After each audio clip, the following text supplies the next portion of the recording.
Hi friends, how are you? A very good morning. So today is 4 July. चलिए देखते हैं आज क्या था। एक पेज वन पे आपने देखा होगा कि फ्रांस में जो है ये जो राफेल डील हुई थी 2016 में इंडिया और फ्रांस के बीच, उसके ऊपर इन्वेस्टिगेशन शुरू कर दी है। उनको थोड़ी सी कंट्रोवर्सीज इसमें लग रही है। उनको शक है कि इस पर करप्शन हुआ है। कुछ पॉइंट्स उसमें दिए हैं। अभी देखिए, आप सोचें कि इसके ऊपर पूरा एक आंसर आ जाएगा या क्वेश्चन आ जाएगा। It is just for your general understanding कि अगर इन केस इंटरव्यूज में या इन चीज़ों में पूछ लेते हैं आपसे, होना बहुत कुछ है इसमें अभी तो। जब तक आपका इंटरव्यूज आएंगे, जब तक पता नहीं क्या क्या चीज़ें हो जाएंगी। पर फिर भी जस्ट फॉर नॉलेज आप जान लीजिए।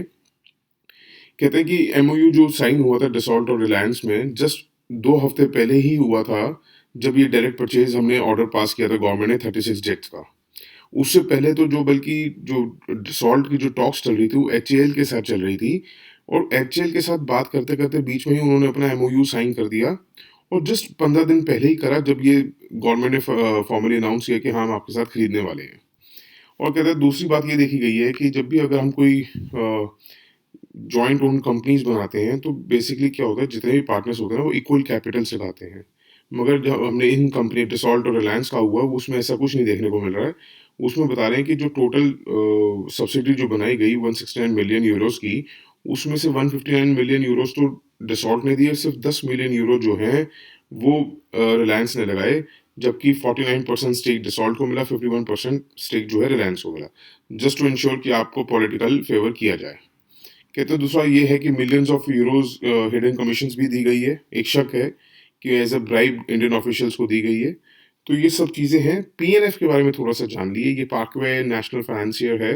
ये फ्रेंच की जो जुडिशियल इंस्टीट्यूशन है, याद रखिएगा, जुडिशियल इंस्टीट्यूशन है।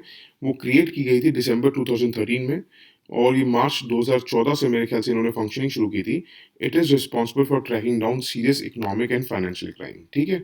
उसके बाद एक पेज वन पे आपने एक्सेस डेथ्स के बारे में देखा होगा। ये हम 21 जून में और अच्छी तरह इसका एडिटोरियल डिस्कशन कर चुके हैं। हर एक स्टेट का एग्जाम्पल देने की जरूरत नहीं है। 21 जून का एनालिसिस आप सुन लीजिएगा।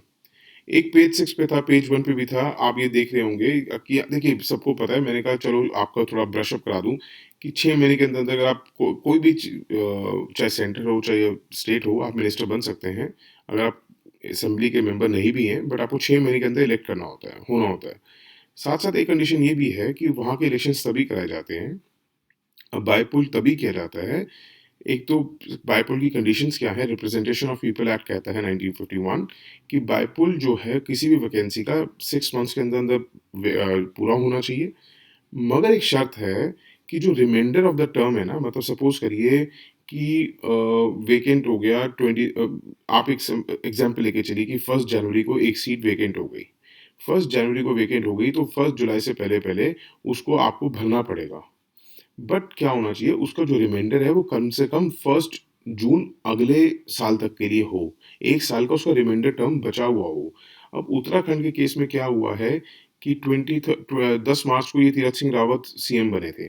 उनको 10 सितंबर तक इलेक्ट होना ही होना था।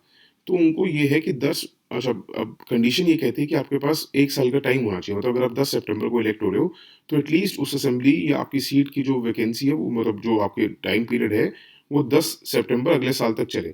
बट क्या है, वो कहते हैं कि मार्च में तो आपका खत्म ही हो रहा है पीरियड पूरा असेंबली का। तो दोबारा इलेक्शन होने कराने की क्या जरूरत है। बट देखिए, सेंटर चाहे तो करा सकती थी। उनके जेब में होता है सब कुछ। मगर दिक्कत क्या है कि थोड़े कोविड प्रोटोकॉल्स की वजह से भी नहीं कराया जा रहा है। और ये सब, ये आप समझ रहे हैं ना, ममता बनर्जी को भी करना है जो भी है। तो उस वजह से इलेक्शन कमीशन ने ये 6 महीने वाला टाइम पीरियड का नहीं बोला है, वो कोविड प्रोटोकॉल्स बोल रहा है। तो समझिए क्या पॉलिटिक्स चल रही है। एक मेके धातु का है। हमने ऑलरेडी ये पहले भी लेक्चर में देखा था, बट आप सुन लीजिए। मेके धातु का सिर्फ इतना याद रखना है आपको। ये कर्नाटका गवर्नमेंट का प्रपोज किया हुआ डैम है अक्रॉस द कावेरी रिवर। और ये डिस्प्यूट है किसका किसका, कर्नाटका एंड तमिलनाडु के बीच में। इससे ज़्यादा इसमें करने की ज़रूरत नहीं है। और ना ही कुछ ज़्यादा जुड़ने की ज़रूरत है। कर्नाटका एंड तमिलनाडु याद रखिएगा। और हम ये पहले भी एक लेक्चर में देख चुके हैं।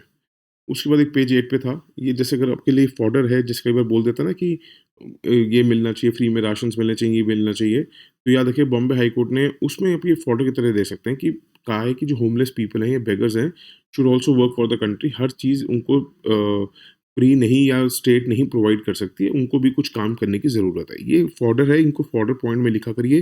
कभी भी लिखने लगेंगे तो आपको ये पॉइंट्स अच्छे रहेंगे कि क्या कोर्ट ने रूलिंग्स आई है, बहुत अच्छा आंसर पे इम्पैक्ट पड़ता है। एक डब्ल्यूएचओ ने कहा है कि चाइना को मलेरिया फ्री डिक्लेयर कर दिया है और किसी को भी डिक्लेयर करने के लिए लगातार 4 साल तक आपको नो रिपोर्टिंग करनी होती है लोकल केसेस की। जैसे हमें भी जब पोलियो फ्री कहा था तो 4 साल का ही होता है, वैसे ही चाइना चाइना जो है पिछले 4 सालों से उसको मलेरिया के एक भी केस नहीं आया लोकल केस। तो इसलिए अगर वैसे बात की जाए तो number of malaria cases world wide जो रहे हैं 2019 में वो है 229 मिलियन। मतलब आप सोचिए 22 करोड़ लोगों को 23 करोड़ लोगों को मलेरिया हुआ है और जबकि पॉपुलेशन चाइना की 150 करोड़ के करीब है, उसमें एक किसी को भी नहीं हुआ। और मेजॉरिटी ऑफ केसेस कहाँ से रिपोर्ट हुए हैं? अफ्रीका और इंडिया और साउथ ईस्ट एशिया की अगर बात की जाएगी तो उसमें सिग्निफिकेंट ड्रॉप आया है। It is important for prelims. और केस इन इंडिया ऑल्सो, अगर हम सोचें इंडिया की पोजीशन क्या है, नहीं 2 करोड़ हुआ करते थे, अब 60 लाख तक आ गए हैं। No doubt India is also improving, but उस दर पे नहीं जिस जिस स्पीड पे होना चाहिए। चाइना फर्स्ट कंट्री है वेस्टर्न पैसिफिक रीजन की जिसको डिक्लेयर किया गया मलेरिया फ्री 30 सालों के बाद। उससे पहले ऑस्ट्रेलिया, सिंगापुर और ब्रूनी को किया गया था। इन्होंने बेसिकली चाइना ने आपसे पूछ सकते हैं 523 प्रोजेक्ट किया, तो 523 प्रोजेक्ट लॉन्च किया था इन्होंने 1967 में अगेंस्ट मलेरिया। दूसरा इसमें प्रीलिम्स फैक्ट है कि आर्टेमिसिनिन आर्टेमिसिनिन है बेस्ड कॉम्बिनेशन थेरेपी, ये basically effective anti malarial drug है, याद रखिएगा।